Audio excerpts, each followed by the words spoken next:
Ya, proses, saya persis tahu itu, proses satu perkara tidak selesai di baris krim, walaupun dia punya hak untuk SP3 kan. Kalau selesai di baris krim kan tidak perlu ada pengadilan dan kejaksaan. Jadi pahami itu. Dengan memahami itu demikian, maka kita tidak buru-buru mengambil kesimpulan. Tidak buru-buru mengambil kesimpulan. Lebih-lebih susahnya adalah bahwa, saya mohon maaf, contoh misalnya, ini Donald Trump yang di Amerika itu, melarang orang pergi belajar di Harvard. Keluar putusan pengadilan, bung, tidak boleh lakukan itu. Putusan dari pengadilan yang mendukung Harvard itu, diterima orang itu tanpa intervensi. Hakimnya betul-betul independen. Walaupun Donald Trump mungkin belajar juga ke Indonesia. Dia bebas, dia mengatakan tidak boleh, tapi visa untuk orang yang mau belajar di Harvard tidak dikeluarin. Itu kerjaan eksekutif. Ini menurut saya adalah kerjaan pertama di Amerika seperti itu. Ada upaya dari pihak eksekutif, dia yang memberikan legitimasi untuk satu peristiwa. Nah, apapun putus pengadilan, saya hormati itu. Tapi untuk kasih visa Anda, tunggu dulu. Itu contohnya. Nah, berangkat dari itu, saya kira ini perlu sedikit perubahan budaya hukum dan budaya politik kita. Ya. Jangan katakan hari ini iya, besok.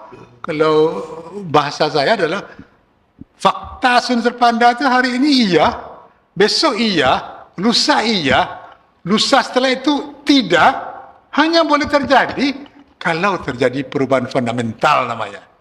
Kalau tidak terjadi perubahan fundamental, tidak boleh orang lain. Pertama iya, dua iya, tiga iya, empat tidak boleh itu. Kecuali terjadi perubahan fundamental. Baik, Prof sebagai mantan dekan Fakultas Hukum UNAN, mantan wakil rektor 3 UNAN, ini seharusnya UGM ini, kalau berkaca pada pengalaman Prof di UNAN, menyatakan bahwa alumni itu ijazahnya itu benar-benar dia asli dan berkuliah di situ. Apa saja yang harus dibuktikan dokumennya? Kalau di zaman saya malah setiap tingkat itu punya ijazah saya. Dari 1 ke 2 punya ijazah saya. Dari 2 ke 3 punya ijazah saya. Dari 3 ke 4 itu bernama nanti sarjana muda hukum lengkap saya. SML, sarjana muda lengkap. Dari 3 ke 4 sarjana S1. Nah, dari 4 ke 5 sebelum sudah itu bernama SHL. Semua terrekod itu. Mungkin setelah SKS, sistem kredit semester, itu mungkin tidak ada lagi. Yang ada adalah transkrip. Di zaman saya punya 5 ijazah sebagai seorang sarjana hukum dari Universitas Andalas tahun 78 gitu. Nah, jadi seharusnya itu ada di Indonesia hari ini. Terekam semua di Stambuk tadi? Ya.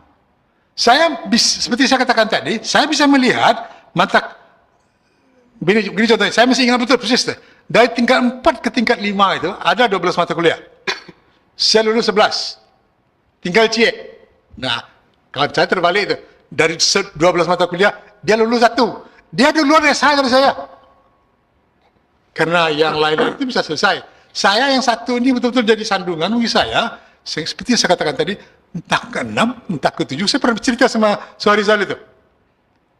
Dan kemudian setelah saya tamat, saya berhak melihat dokumen fakultas itu. Nampak. Ada rekaman 0,000,0,0,0,6,5. Itu dulu. Jadi ada rekamannya. Saya mengharapkan UGM bilang begini. Ini loh, selesai itu. Kalau UGM melihatkan transkrip Joko Widodo demikian rupa, selesai itu. Tapi believe or not believe, percaya atau tidak, UGM sekarang kan tidak betul setegas itu. Kalau UGM setegas itu, kalau Pak Jokowi misalnya mengatakan, itu profesi saya. Ya, saya baru akan lihatkan di pengadilan nanti. Ya enggak, orang kan berikan contoh kepada Obama. Obama mengatakan dia bukan warga Amerika, dia lihatkan, ini loh, akta kelahiran saya. Saya adalah native born of United States of America.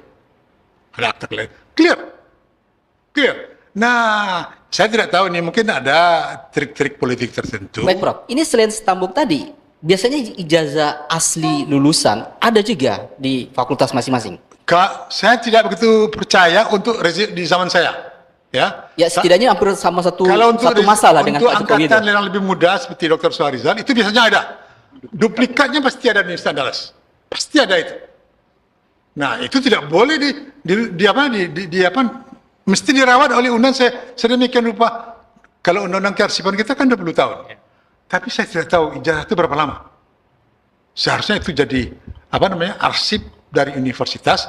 Semoga lah kalau dengan ada sekarang demikian rupa, di scan demikian rupa, sehingga ada data digitalnya. Tapi dalam undang arsip 20 tahun itu. Nah, kalau hari ini atau di zaman saya jadi salah seorang pembantu rektor, itu biasanya dibuat duplikatnya dulu, rektor setuju baru dibikin aslinya. Duplikatnya itu tinggal di universitas, aslinya itulah yang diserahkan oleh dekan ke yang bersangkutan. Itu demikiannya. Kalau dokumen yang seperti Prof jelaskan itu ditunjukkan dan ditampilkan oleh UGM, artinya ini sudah tuntas persoalan Clear sekali. Clear semuanya. Clear sekali. Sejak awal. Clear sekali. Dan itu yang tidak ditampilkan. Saya tidak tahu, tapi paling tidak saya tidak melihat itu. Setidaknya kita dari TPU, Resuro CS datang ke kampus katanya. Dari perdebatan baik di media mainstream maupun di media di kanal-kanal YouTube tertentu, itu tidak terlihat.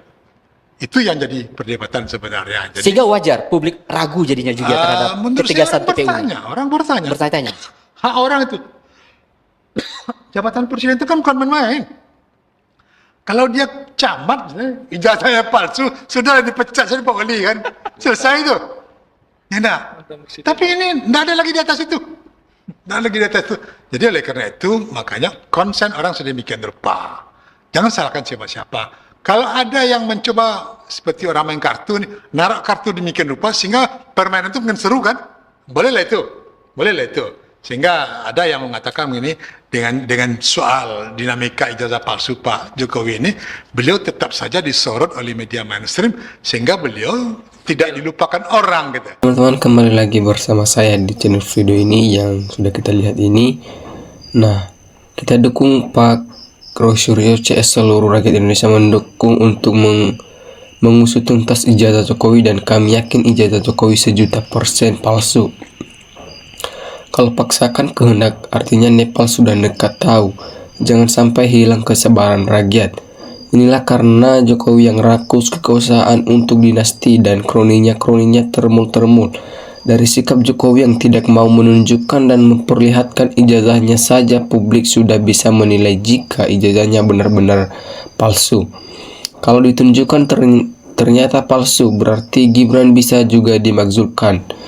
Indonesia akan damai dan maju kalau semua profesor dan akademis bersuara seperti Profesor Firman. Tangkap Jokowi Gibran yang bersalah palsu ini. Mohon adili Jokowi, Gibran, Termul, geng Solo, Brantas, dan seterusnya. Masyarakat luas semuanya akan dukung kebenaran, kejujuran, keadilan, hukum ditegakkan dengan benar sesuai peraturan Republik Indonesia. Ini bukan negara kekuasaan, ini negara Republik Indonesia, jadi hukum harus ditegakkan. Makasih. Makin jelek nih kepolisian di mata masyarakat. Kebenaran di negara ini harus ditegakkan untuk menghancurkan kebohongan para termul. Sampai Jokowi mati pun ahli warisnya nggak mungkin nunjukin ijazah Jokowi, karena sampai kapanpun ijazah Jokowi itu tetap palsu. Selain Jokowi, sekarang Prabowo mulai hidup penuh kebohongan, zolim kepada rakyat. Sampai modar nggak akan tunjukin ijazah Jokowi karena emang gak ada. Hukum emang tumpul ke atas tapi tajam ke bawah. Rakyat kecil sudah merasakannya. Gerak-gerik komunis muncul di NKRI. Sebelumnya komunis bentuk partai untuk menguasai parlemen, kini komunis gaya baru menguasai orang atau aparat tertentu yang disandera dengan menjadikan hukum murka yang atur SSI keinginannya. Jikalau di persidangan Jokowi tetap tidak mau nunjukkan ijazahnya, baru wajib dinepalkan. Asalkan anak negeri bersatu untuk menegakkan kebenaran dan menjaga NKRI. Presiden harus tegas, perintahkan mendikti usut dari cari kebenarannya, copot dan rektor UGM baru, jalankan pemeriksaan wakau telat. Staf-staf UGM yang terlibat merubah data dihimbau mengaku dan jangan dikenakan sanksi hukum. Otaknya lah yang dihukum berat. Perintahkan juga Kapolri untuk jajarannya yang tangani kasus ini dan tidak profesional dan profesional. Copot untuk rektor UGM seperti penanganan kasus Sambo yang lalu. Copot jabatannya dulu baru semua terbongkar gitu aja kok repot.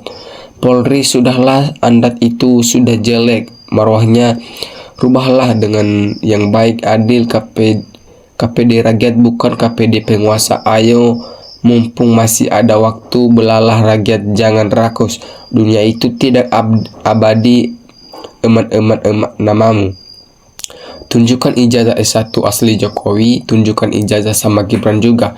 Dari pernyataan-pernyataan teman-teman semua, para ahli hukum dan saksi peristiwa semakin meragukan keaslian ijazah mereka.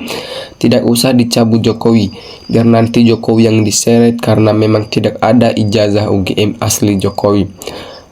Ayo orang cerdas, muncullah, jangan kalah sama Termul. Jika orang cerdas diam, maka orang bodoh akan menang. Jokowi orang yang licik, dia akan memutarbalikkan fakta dengan bohong. Dari tampangnya sudah kelihatan pembohong. Kejar terus ijazah asli milik Jokowi biar sikap dan tingkah Jokowi berubah dalam memberikan statement yang semakin ngawur dan suka main drama sok paling benar. NKRI ini harga mati, jangan dibuat rusak. Hukum harus ditegakkan. Masyarakat luas semuanya bantu doa. Makasih, lihat anak cucu kita nanti penerus bangsa yang akan berjuang untuk Republik Indonesia. Biarlah Allah yang mengadili kalau manusia tidak berani mengadili yang bermasalah di Indonesia ini. Demi menutupi kebusukan dan kejahatannya, si Jahanam Jokura berkolaborasi dengan polisi memakai hukum kriminalisasi tiada orang-orang yang ingin meneliti keasliannya ijazahnya sama SPT yang dilakukan kepada Bambang, Tri, dan Gus Nur. Mati rakyat bergerak bersama, negara amburadul. Itu baru mantap Profesor. Saudara polisi takut sama presiden. Kalau enggak dapat perintah atasnya, takutlah. Ayo Pak, tegakkan hukum biar rakyat makmur. Terima kasih, saya bersyukur. Seharusnya sebagai presiden Pak Prabowo ambil tindakan agar masalah ijazah Jokowi cepat selesai.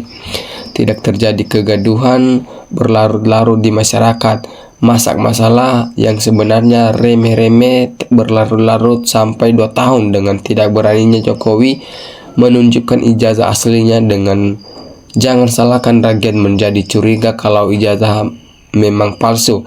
Kebusukan suatu saat pasti akan terbongkar. Para pemimpin ahli hukum ketakutan, rakyatnya juga diam Katanya di UGM banyak orang pintar, tapi menunjukkan ijazah asli saja nggak bisa, sungguh memboangkan. Semoga masih banyak orang yang cerdas dan waras untuk membela kebenaran. Jangan cuman kayak rezim omong-omong saja. Pemimpin yang lebih puas mengajarkan orang daripada menunjukkan ijazahnya. Ini watak pemimpin bengis. Hati-hati menurut pada anaknya.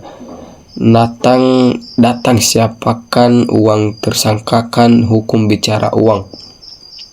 Seharusnya Rektor UGM jangan hanya menyatakan asli ijazah Jokowi dalam lisan, tapi harus menyertakan juga data bukti-bukti yang meyakinkan publik. Seperti Royce Suryo CS menyatakan palsu, tapi disertakan dengan bukti-bukti yang meyakinkan melalui buku putihnya Jokowi. Yang saya herankan, kenapa aparat penegak hukum ini takut sama yang namanya Jokowi? Ada apa dengan bangsa ini? Lagi sakitkah bangsa ini? Ayo ahli hukum yang tidak busuk, kalau memang palsu yang palsu aja, jangan mimpi jadi asli. Kalau asli ya biarin asli, nggak perlu akrobatik, reuni sana reuni sini, lapor sana lapor sini, malah jadi meragukan. Maju terus pantang mundur, yang benar tetap benar. Ijazah dan deskripsi harus ditunjukkan. Rakyat Indonesia tidak percaya, rakyat masih menunggu ijazah dan skripsi yang sebenarnya dan sesungguh-sungguhnya. Tiap-tiap murid yang bersekolah di tempat sekolah tertentu pasti ada manuskripnya. Gara-gara keluarga geng Solo, undang-undang bisa dirubah sudah kelewatan. Rakyat sudah muak ulah penjabat pemimpin korupsi. Pencari keadilan nggak bakalan berhenti mencari keadilan. Termul pikir dia paling paten. Hanya mantan Presiden Republik Indonesia ke-7 yang bermasalah banyak mah. Inti uang bisa ditutupi dan dengan kebohongan, bukankah begitu kawan? Oke wawa wassalam, berbelit-belit sih. Kenapa sekolah pelayatan ijazah dan sertifikat pendukung atau krahlis harus diupdate secara periode tahun agar bisa berlaku kan? Itu namanya korupsi dengan cara pemberasan legal yang bikin pelaut harus menghabisin biaya tambahan waktu dan tenaga untuk melakukannya. Nah, oke teman-teman, dari sekian pembahasan kita kali ini.